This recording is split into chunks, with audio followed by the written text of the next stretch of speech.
Hey, Dusty Spier for 64K and welcome to another episode of The Unconverted.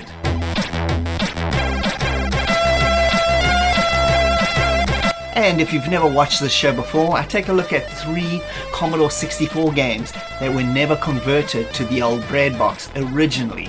In the last few years, the indie developers out there on the C64 scene have converted a lot of these games. Here is another 3. Subchase was originally released in 1982 by UMR on the VIC-20.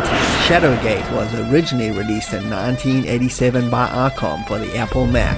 And Yar's Revenge was originally released in 1982 by Atari on the 2600.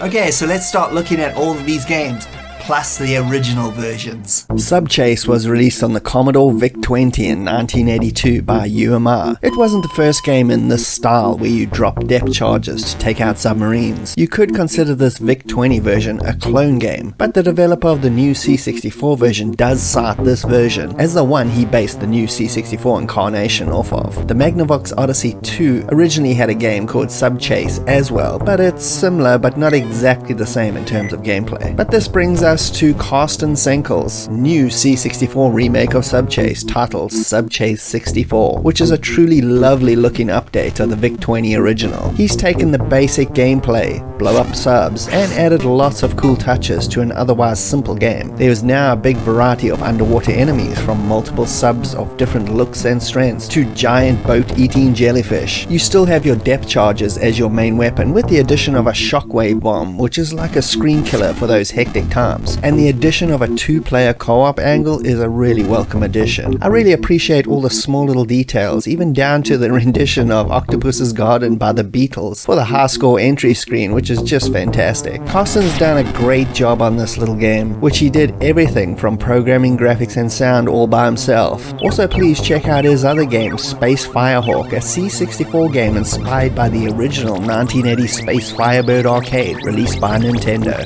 We interrupt our program to bring you this important message. The Turbo 2000 Super is a new wireless gamepad released by Comatron and is for use on many of your favorite 8 and 16-bit systems. Simple 9-pin joystick dongle interface, extremely easy setup, just plug and play, with up map to a button for easy platform gaming action. Available in 4 different cosmetic designs and multiple auto-fire speed settings. And compatible with the following original computers and systems. Check out the links in the video description to pick up your own Turbo 2000 today.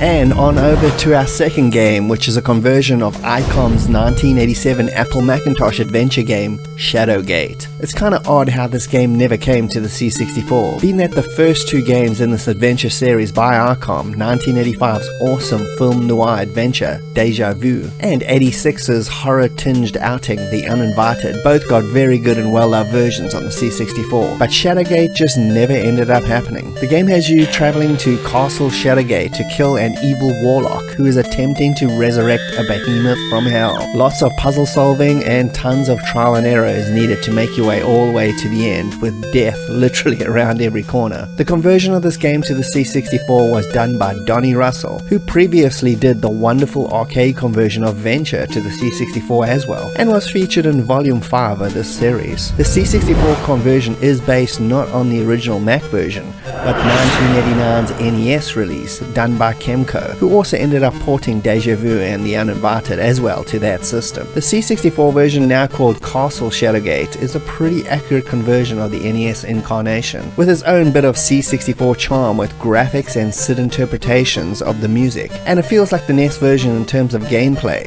but has its own vibe that's distinctly different. The interface was also redone for the NES version to work with the controller, and the C64 version takes this approach as well, with Donnie also providing support for a Commodore 1351 mouse, so you actually get the best of both worlds. The game itself is just as engaging, with lots of dying and puzzle solving ahead as you make your way further and further into the castle. And although I don't find it quite as memorable as Deja Vu, my favorite in this series, it's still a quality conversion version done solely by one person, which is an amazing amount of work, and definitely deserves a look for all budding C64 adventurers. And now on over to the last game, which is Yars' Revenge. Was released originally in 1982 by Atari on the 2600. It was designed by Howard Scott Warshaw, who had done the highly successful Raiders of the Lost Ark to the 2600 in that same year. Yars' Revenge is a multi-directional shoot 'em up, which takes a bit of practice to understand. You basically play Yar, a space bug trying to kill the evil Quotal, who's hidden behind his defenses on the right-hand side of the screen. Wear down his barrier while dodging incoming attacks, then use your special cannon to land one good shot on him, and he's history. Until the next level, of course. It sounds simple, but it's definitely not. Yars was a massive hit for Atari and went on to become their most successful, financially speaking, game ever released for the system. I really loved the original box, which came with a comic book manual that fleshed out the backstory, something games, at least of this genre, never bothered to do back then, which was always unique. And now let's flip on over to the C64 version, released in 2011, 29 years after the original's debut. The game was developed as part of RGCD's 16 kilobyte cartridge competition in 2011 and is an excellent version of the Atari classic. The team of Pasoluli on code, graphics and sound effects, and Linus giving the game an absolutely rocking SID soundtrack, obviously not present in the original hit, really hit the nail on the head with this C64 rendition. The gameplay is exactly the same as the original. Once you learn the unorthodox mechanics, you'll feel right at home and start chasing that high score in classic Atari style. Due to copyright, obviously, only a few physicals were ever made, no doubt for the development team, with RGCD unable to sell them officially in their store, but links to the digital version is available for free for you to download in the video description, so enjoy.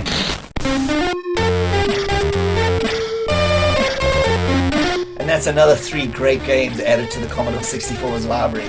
And again, as usual, I just want to thank all the developers out there that are still making games for our beloved Breadbox. We really do appreciate your efforts. Thanks for joining me, _B at 64K. I hope you had a good time. And if you can please like and subscribe, that would be greatly appreciated. And I'll see you next time. Cheers.